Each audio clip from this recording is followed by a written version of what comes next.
Amigas e amigos, nada poderia simbolizar melhor o que representam esses 100 dias iniciais do governo do presidente Jair Bolsonaro do que essa troca de ministros da educação. Sai aquele desastrado Rodrigues Vélez e entra esse aí que é um trêfego, né, um espertalhão aí do mundo financeiro, esse Abraham Weintraub, esse é o nome dele, Abraham Weintraub.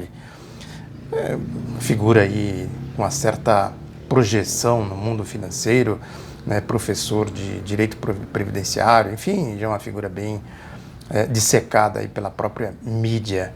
E fala, evidentemente, esse linguajar aí do mercado financeiro, né, vai para o Ministério da Educação com essas duas vigas, essas duas vertentes, né, do que significa o projeto neoliberal nas mãos da extrema-direita.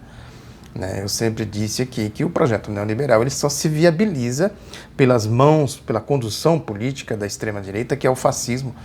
Aí é inegável que todos os governos aí que se sustentam, a começar pelo Donald Trump nos Estados Unidos, em cima dessa plataforma, né, política e econômica do projeto neoliberal, eles só se sustentam à base, né, dos rompantes da truculência, né, e do avanço inegável do fascismo, né?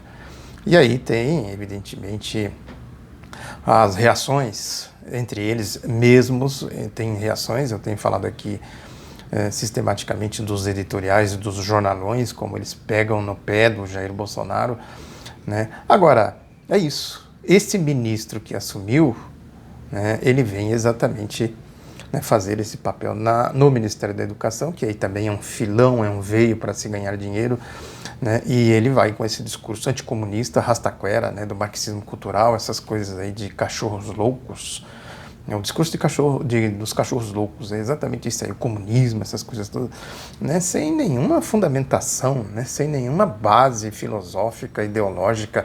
O guru deles aí, esse tal de filósofo, né, Olavo de Carvalho, é claramente um charlatão. Quer dizer, não vai lá nas categorias. Se não quiser pegar o marxismo, que isso aí causa comichões, né, comichão neles, causa alergia, essa história de marxismo, né, a grande pedra no sapato dos reacionários, dos pré-revolução francesa, né, a ideologia, os resquícios aí dos regimes pré-revolução francesa, escravagismo, né, feudalismo, essas coisas todas. Tudo bem, é isso, porque eles só podem, né, manifestar essa ideologia deles, né, ignorando que houve a Revolução Francesa e, evidentemente, as suas consequências, né, o seu desenvolvimento, a Comuna de Paris, né, do ponto de vista político, podemos dizer isso, a Revolução Russa, as revoluções do século XX, a Era Revolucionária. Por falar nisso, um breve parêntese aqui, né, que tem aí um artigo do Tarso Genro, né, que ele fala do socialismo. Eu fiz aí uma polêmica com ele, vou deixar aqui para vocês darem uma olhadinha. É só a título de registro, né, para acompanhar também um pouco esse debate no âmbito da esquerda. Mas voltando à questão, né, eles só podem aplicar a receita deles utilizando esses métodos que são do fascismo. O fascismo foi isso. Foi uma tentativa, né, de segurar a onda ali, né, do avanço do progresso, né, sobretudo da Revolução Russa, né, a Revolução Socialista. Eu tenho comentado muito isso aqui, tem escrito muito sobre esse assunto, né, aqui nesse artigo que eu vou deixar para vocês, tem alguns links, então tem lá no outro lado da notícia, tem aí pela internet, tem artigos meus que tratam dessa questão, e eu tenho comentado também muito esse assunto aqui. Quer dizer, se não quiser ir lá no marxismo, que causa comichão neles, alergia, pega a escola clássica inglesa, Adam Smith, David Ricardo, pega o Keynes, estuda o Keynes. É inevitável isso, né, porque o que o Marx fez foi a crítica da economia clássica, né, sobretudo no Capital. E aí ele fez toda a sua obra, né, é uma derivação desta crítica que ele faz ao capitalismo. Tem aí, hoje mesmo eu estava lendo um artigo, né, que tratam, aqui na Aurélio Pérez tem uma polêmica assim, dele lá, na época que ele era deputado, em 79, 80, por aí, né, no centenário, né, acho que do nascimento do Karl Marx, né, que, não sei se é nascimento, uma data lá, uma efeméride que se referia ao Marx, e lá já tinha essa polêmica aí, né, quer dizer, eles tiram a alma do marxismo, daí, e essa questão toda, né, que eles já tratavam lá naquela época, a polêmica era essa, que o Marx era um profeta, e todas as profecias dele deram erradas. Tem, no episódio aqui do Aurélio Pérez, tem, né, um editorial, o Jornal do Brasil, à época, chegou a fazer um editorial. Dizem que eles não entendiam nada de marxismo, né, os comunistas, essas coisas todas, né. Esse discurso, como disse Aurélio Pérez, falam sem conhecer a cor da chita. Numa das falas dele, ele disse isso. Quer dizer, fala por falar, né? Quer dizer, no linguajar do próprio editorial do Jornal do Brasil, citado aqui na polêmica, né, o próprio Marx nada entendia de marxismo, porque eles tratam o Marx como se ele fosse um profeta. Não um filósofo, né, um cientista, né, alguém que procurou, né, nas leis do desenvolvimento econômico, social, para mostrar isso aqui, ó, funciona assim. Né, desse jeito aqui não vai, é uma equação que não fecha. Não tem, é um beco sem saída. O capitalismo é isso aí. E sem pegar pelo lado deles, né, que tentam dizer que o proletariado ia tomar o poder, essas bobagens que não tem abstração científica, né? Tem abstração tosca, rústica, grotesca, obtusa, que é tal do marxismo cultural, essas bobagens que eles andam falando por aí. Agora, se pegar pelo aspecto científico, é exatamente isso, quer dizer, crise, né, guerras, morticínios, genocídios, e a crise vai se agravando, vai se avolumando, as contradições vão, né, se agudizando, e eles só têm um jeito de resolver as contradições, que é a base da violência, por isso que eu digo que é o regime dos morticínios, dos genocídios. Eles reagiram sempre ao progresso social, a Comuna de Paris, a Revolução Russa, a Segunda Guerra Mundial, a Guerra no Vietnã, a guerra na Coreia, e etc, as ditaduras sanguinárias aqui na América Latina, tudo isso são reações dessa ideologia, né, pré-Revolução Francesa. São tentativas de, né, levar isso para frente. Por mais que tenha, igual Tarso Genro, por exemplo, né, tem aí essa turma que fica, né, um setor aí que não contribui com densidade para o debate. Né. Não é socialismo, mas também não é capitalismo, também não é nazismo, também não é fascismo. Né, parece assim que é uma coisa, né, vivem acima do bem e do mal, vivem no céu. Isso fica bem na boca dos fundamentalistas, na boca de quem procura fazer o debate com densidade intelectual, né, isso cai no ridículo, né? Pelos fatos, eu digo. Estou dizendo que eles são ridículos, mas pelos fatos, as teses deles de achar que não é nem isso nem aquilo, muito pelo contrário, quer dizer, vai para onde? O Aurélio Pérez é muito sábio nos dizeres dele, né? Que ele dizia, isso é dar volta no toco, fica dando volta no toco. Né, picando couve. Sim, qual é a substância do debate, né, a essência do debate? Tá bom, enfim, aí vai por aí. Né, então, o que eles dizem que, né, a condução do processo pela extrema-direita, né, só pode levar a esse tipo de discurso esvaziados de intelectualidade. É isso, de intelectualidade. Por quê? Porque eles não têm moral, é a convicção do cínico. Como é que ele vai falar de marxismo cultural, de comunismo, sem base factual, sem base teórica, sem base fundamentada? Né? Vira cínico. Aí ele fala, ou esse ministro aí, por exemplo, né, Abraham Weintraub. Difícil falar o nome desse ministro. Né? O que ele diz? Né? Faz isso, faz aquilo e tal, aquela velha receita fascista. Não tem outra denominação para isso. De atribuir aos outros sandices, né, para rebatê-las com virulência. É o que eles fazem. Fulano é isso, ciclano é aquilo, e eles rebatem como se isso fosse verdade absoluta. Goebbels, nazismo, fascismo puro. Não tem outra denominação para caracterizar isso, esse comportamento. Né? Agora, qual é a essência de tudo isso? Aí entra a questão que realmente interessa a gente debater e a gente refletir sobre ela. Porque eles são malucos, na aparência, né? Os cachorros loucos, mas não rasgam dinheiro. Aí tá. Pelo contrário, o projeto deles é tomar dinheiro de incautos, de cachorros loucos que ficam aí desavisados. Ou de quem segue, sobretudo de quem segue os cachorros loucos. Porque normalmente por trás de cachorros loucos, organizados, eu digo, né, tem negócios. Eu sempre falo aqui que isso aí é um mundo, submundo da corrupção, substrato da corrupção. Né? MBL, antagonista, né, não sei o que, vem pra rua, essas coisas aí que tem por aí, esses grupelhos. organizado. Isso aí tem corrupção, claro que tem corrupção. Um sistema, né, organizado exatamente, né, para se alimentar desta onda. O que é a Lava Jato? Que eu falo sempre aqui, desde o começo. Eu sempre falei aqui. Né? Essa história aí, né,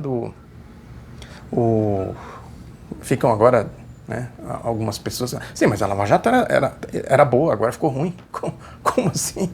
A essência da Lava Jato é ocultar a corrupção, varrer caixa 2 para debaixo do tapete.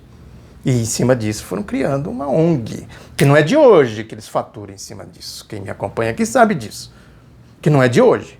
As palestras, os cursos, os livros, a indústria da delação premiada e etc, etc, etc. Portanto, forma aí um conjunto, sabe, de poder político que por trás sempre tem outros interesses. E o interesse é econômico. No caso do ministro, por exemplo, com essa discurseira toda dele, um homem do mercado financeiro. Ele está de olho em quê? Na mercantilização do ensino, está ajudando o governo, né, com essa pregação neoliberal. É isso, vem do mercado financeiro e tal. Pode-se dizer que nesses 100 dias de governo Bolsonaro, ele montou uma grande agência de fake news, né, um grande agrupamento de Goebbels, que todos eles trabalham na convergência do projeto neoliberal. Que é meter a mão nos direitos do povo, saquear o país. É isso que a gente está vendo aí, né? Paulo Guedes, essas coisas todas. É isso, eles... Tem aí, circula aí pela internet uma fala do Paulo Guedes, né, que diz que o Lula não roubou um tostão e tal, né? Eu não sei nem as circunstâncias, não tive tempo ainda de pesquisar isso. Né, o Fernando Moraes comentou no seu vídeo, né, esse assunto. Aí é importante também a gente compreender, né, que essa turma aí, na verdade, né, quando ele fala esse tipo de coisa, ele está buscando, né, outras coisas. Né, porque isso que ele falou, o Sérgio Moro sabia. A Lava Jato toda sabia. A mídia toda sabia. Os jornalistas que lidam minimamente com a situação sabiam. Não tem novidade no que ele fala. Né? Agora, o grande problema é isso aí, que essa turma, né, quando fala uma coisa, a gente tem que sempre procurar olhar por trás do que tem. Esse ministro, por exemplo, né, tem vídeos aí que circulam na internet, nas palestras dele, ele falando da questão da reforma da Previdência. O Bolsonaro falava da reforma da Previdência na época do governo usurpador, golpista do Michel Temer, né, contra a reforma da Previdência. Agora, isso é honesto? A fala do Paulo Guedes sobre o Lula é honesta? Por que ele não falou isso antes? E por que ele não fala às claras isso? Em qual circunstância ele falou isso? Né? Quer dizer, é isso. Só uma rápida olhada nos autos dos processos, né, que eles acusam o Lula, e principalmente desse que eles condenaram e prenderam o Lula, a gente vê que, né, isso é uma grande farsa. Mais que isso, pela lógica das acusações, eu estou dizendo, e pelos argumentos da defesa. Agora, mais que isso, cadê o dinheiro do Lula? Como é que esse dinheiro entrou, saiu, circulou e tal, e não tem conta, não tem recibo, não tem nota, não tem nada? Qual é o milagre da ocultação, né, do dinheiro, da corrupção que eles acusam Lula? Aí a gente vai fazendo as derivações e chegando às conclusões. Quer dizer, montaram o governo nesses 100 dias, né, se revelou uma grande agência de marketing, né, da extrema-direita, e eles vão tocando, né, a coisa do jeito deles. Né, com truculência, né, com tendência ao fascismo e tal. É evidente que isso aí, enquanto não tiver resultados concretos, práticos, essa é a grande diferença, né, aí na direita, no clube da direita. Quer dizer, ele pode fazer o que ele quiser, desde que ele entregue a reforma da Previdência. Como o Temer entregou a reforma trabalhista, entregou a emenda constitucional 95. Desde que ele faça isso, o resto, eles estão um pouco se lixando para isso. Até porque, né, tem aí as correlações de força também. Né, essa história de que fora desse grupo aí da extrema-direita, do bolsonarismo, o resto tudo é comunista. Banqueira é comunista, a Globo é comunista. Né? Só falta dizer que o Wall Street é comunista, que o comunismo tomou conta do mundo. Né? Parece uma coisa assim de maluco, de doido, mas é importante a gente observar, né, esse preceito que eu estou dizendo aqui. Que eles são doidos, aparentemente malucos, cachorros loucos, mas não rasgam o dinheiro. Eles estão atrás de dinheiro. Né? E o dinheiro, para eles, o dinheiro grosso, é exatamente a reforma da Previdência. Né? E tem outras fontes aí também para eles meterem a mão no dinheiro público. No erário, assalto ao erário. Né? O Paulo Guedes andou falando por aí que dinheiro vai brotar do chão, que eles têm um déficit aí para cobrir de 139 bilhões de reais no orçamento. Ele disse que vai cobrir esse déficit. Agora vai cobrir esse déficit como? É importante fazer aí a sequência dos acontecimentos. Tem um déficit, né? Ele vai cobrir o déficit, né? E ele disse que vai cobrir esse déficit cobrando a restituição de recursos do Banco do Brasil, da Caixa Econômica Federal, do BNDES. Isso significa o quê? Tirar dinheiro do fomento, né, do incentivo ao desenvolvimento, ao crescimento da economia, geração de emprego, consequentemente gerar renda, etc, etc. Por que ele não vai cobrar os bancos privados, os sonegadores da Previdência? Por que ele não põe a receita, né, para ir atrás da evasão de divisas, do Caixa 2 e tal? Por que ele não pede para a Lava Jato investigar as denúncias que foram feitas lá, nas barbas dos procuradores, dos promotores, do juiz Sérgio Moro e de outros juízes também? Só é isso aí. Agora, vai pegar dinheiro de onde? Olha aí como eles se organizam para assaltar o povo, tirar dinheiro do povo. Como é que eles tiram dinheiro do povo? Primeiro, a questão aí da reforma trabalhista, depois a emenda constitucional 95. Agora querem com a reforma da Previdência, que é um dinheirão, uma dinheirama que eles querem meter a mão. Aquilo que o Paulo Guedes falou, gasta 70 milhões com educação e 700 bilhões, né? 70 bilhões na educação, 700 bilhões com aposentadoria. E quanto se gasta na ciranda financeira, nos juros? Quanto se perde na invasão de divisa, no Caixa 2 que a Lava Jato não investigou e varreu para debaixo do tapete? Essa é a conta que precisa ser feita. Né? O fundamental sempre é a gente pegar pela questão ideológica, pela questão de classe. Isso que eu sempre digo aqui. Quer dizer, eu falei aqui recentemente do editorial aí do Estadão, do Globo, né? Que eles dizem o seguinte, que eles vão dando a receita. O trabalhador tem que engolir a reforma trabalhista porque é bom para o trabalhador. Tem que engolir a reforma da Previdência porque é bom para o trabalhador. Tem que engolir a privataria porque é bom para o trabalhador. Tem que engolir o desemprego porque é bom para o trabalhador. Aí a lógica de classes funciona. E o trabalhador vai dizer o quê? Mas como assim? Aí que entra essa questão, né, do comunismo, do marxismo cultural, né, dos processos históricos. O trabalhador fala, sim, mas eu vou ficar sem emprego, eu vou ganhar o quê com isso? Qual é a parte que me toca em tudo isso? Eu vou ficar sem aposentadoria. O que eu vou ganhar com isso? Por que eu tenho que ficar sem aposentadoria? Quanto é o PIB? Qual é o índice de produtividade? Quem produz riqueza nesse país? De quem é esse país? Como é que funciona? Eu não posso ir lá no parlamento dar a minha opinião? Eu não posso organizar aqui um sindicato para dar a minha opinião? Uma associação qualquer aí? Ter um meio de comunicação para eu dar a minha opinião? Na lógica. Aí que entra, de novo, os conceitos de ditadura. Que eu sempre digo aqui, vulgarizou-se esse termo aí de ditadura do proletariado. Olha o que é a ditadura do proletariado e a ditadura da burguesia, dos burgueses, das classes, chamadas classes dominantes. No caso do Brasil, né, podemos resumir isso a um clube privado, que manda e desmanda e tudo mais. E como é que eles podem fazer a condução disso, se não pelos métodos aí do fascismo? Essa aqui é a questão. Este é o ponto para a gente refletir. Agora, é evidente que dentro de tudo isso, dessas complexidades todas, as forças progressistas, democráticas, têm que saber se movimentar. Quer dizer, o ataque não pode ser em bloco. É a famosa, isso aí é marxismo. Isso é marxismo. Marxismo precisa ser estudado. O Engels dizia isso, né, que o marxismo é uma ciência e, como tal, precisa ser estudado. Não se compreende a ciência pelo empirismo, pelo achismo, né, pelo senso comum. Eu já falei aqui em outra ocasião, né, essa questão do desenvolvimento do raciocínio. O senso comum, o bom senso e o senso científico. A gente não pode se confinar no senso comum né, e se negar, inclusive, a dar um passo para o bom senso e, consequentemente, avançar para o senso científico. É isso, precisa entender essas questões todas, né, porque a grande questão deles, do anticomunismo, do antimarxismo, é que ficou antipetismo, agora ele já nem fala mais petismo, agora é comunismo direto. Né? A grande questão aí é essa, porque se for estudar os fundamentos, né, da economia, não estou falando de marxismo, não. Pega lá David Ricardo, pega Adam Smith, pega Schumpeter, etc. Aí a escola clássica inglesa.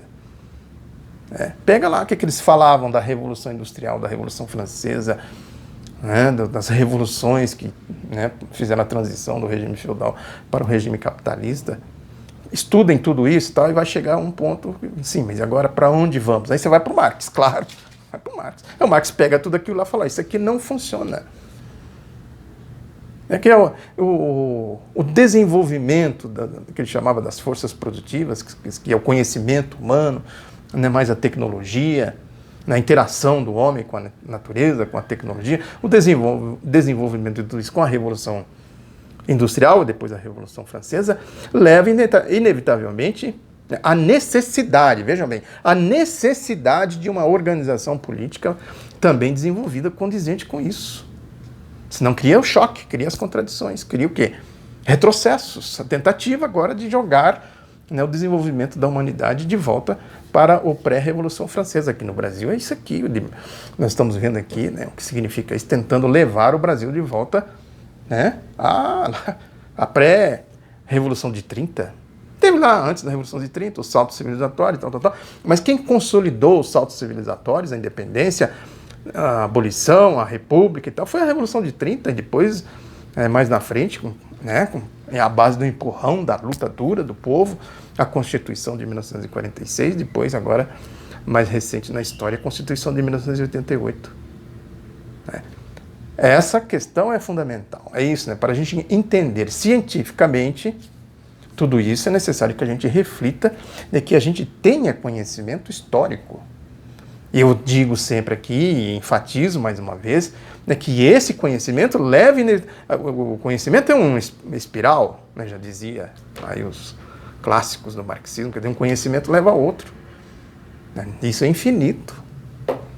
Né, porque quem toma conhecimento de um processo, inevitavelmente vai para outro e tal. Esse ministro aí, o Abraham Weintraub, ele falou, deu uma entrevista hoje no Jornal Estado de São Paulo, lá pelas tantas, ele disse que ele não é contra, ele é contra o comunismo, não contra o comunista, que ele vai esclarecer o comunista.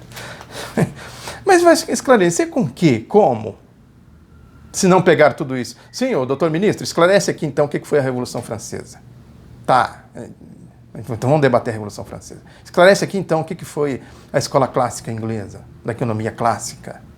Então vamos debater a economia clássica. Esclarece aqui o que foi a Comuna de Paris. Esclarece aqui o que foi a Revolução Russa, a Primeira Guerra Mundial, a Segunda Guerra Mundial, o que foi o nazifascismo, que eles dizem que é de esquerda. Né? Aí, ó, cachorros loucos que não rasgam dinheiro. A tentativa, né, de sustentabilidade de um regime, né, que caducou na história, que ficou aí, né, pelo caminho. Está aí, moribundo, né, com todas as suas consequências. Tudo bem, então vamos debater tudo isso. Então você esclareça aqui um comunista o que significa tudo isso. Esclareça mais, esclareça o que foi a independência no Brasil, como foi, né, quem defendeu, quais as ideias que estavam por trás da independência, né, os ideais da Revolução Francesa, da independência americana, da Declaração da Independência Americana dos Estados Unidos. Esclareça isso aí, a abolição, Joaquim Nabuco, né? O André Rebouças, os abolicionistas, explica a República, que dizia da República, os republicanos, né? Sobretudo aí, aquele período ali do Floriano Peixoto, explica a Revolução de 30. Por que teve a Revolução de 30? Os levantes dos tenentes, a coluna Prestes, na década de 20. Né? Explica isso aí, por que surgiu exatamente na década de 20 o Partido Comunista do Brasil, aqui ó, Pedro Palmar, Maurício Grabois e tal. Explica aí, explica o processo da Constituinte de 46, a luta contra o Estado Novo, a organização da FEB, da Força Expedicionária Brasileira, explica tudo isso aí. Explica o que foi o governo Dutra, o governo Juscelino, o governo Getúlio, antes do Juscelino, né, o governo do João Goulart. Explica por que houve o golpe de 64. O que houve no golpe de 64, aqui explica aqui Aurélio Pérez. Vamos pegar Aurélio Pérez, vamos debater aqui. Ó. As polêmicas que o Aurélio Pérez participou no parlamento, foi eleito em 1978, junto com os autênticos do MDB, da oposição. É isso aí, seu ministro. Explica, então você me explica tudo isso e diz para mim que tudo isso, né, não vale nada, que o importante é o fascismo. Eu digo para você, você está, na verdade, querendo dinheiro. Dinheiro.